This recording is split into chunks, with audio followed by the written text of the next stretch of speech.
নমস্কার বন্ধুরা, জিজিএইচ food corner থেকে আপনাদের স্বাগত। আজ আমি বর্ষার দুপুরের লাঞ্চে নিরামিষের দিনে একটা পনিরের রেসিপি করে ফেলেছি, যেটা খুব সহজেই আপনারা ঘরে থাকা উপকরণ দিয়ে করতে পারবেন। ভাত, রুটি, লুচি, পরোটা, নান দিয়ে জাস্ট আর কথা হবে না। যে রান্নাগুলো আমি আপনাদের সঙ্গে শেয়ার করি সবটাই খুব সহজ, তো চলুন দেখে নিন।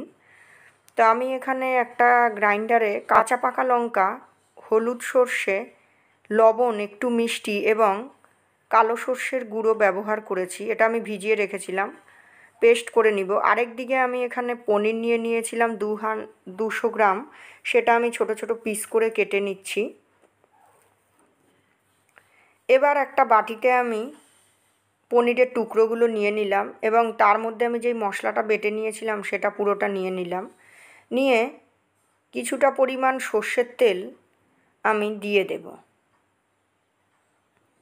লবণ মিষ্টিটা আপনারা চেখে দেখবেন, কেন লবণ মিষ্টি কম হলে এই পনিরের রেসিপিটা মোটেও ভালো লাগবে না। এবার খুব ভালো করে মিশিয়ে নিতে হবে, আর কাঁচা পাকা লঙ্কা দিয়ে দিতে হবে। ডোলে লঙ্কা দিয়ে আজ আমি রান্নাটা করব। দেখুন, খেতে খুব সুস্বাদু হয় এবং এই লঙ্কা পাহাড়ি অঞ্চলেই ফেমাস।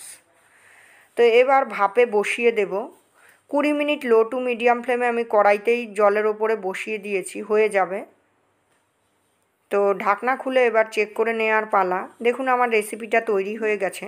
আমার এই রেসিপিটি যদি আপনাদের ভালো থাকে, লাইক, শেয়ার, কমেন্ট অবশ্যই করবেন। সাবস্ক্রাইব করে চ্যানেলটির পাশে থাকবেন। ভালো থাকবেন। আবার দেখা হবে নতুন কোনো রেসিপি বা ব্লগ নিয়ে। ধন্যবাদ।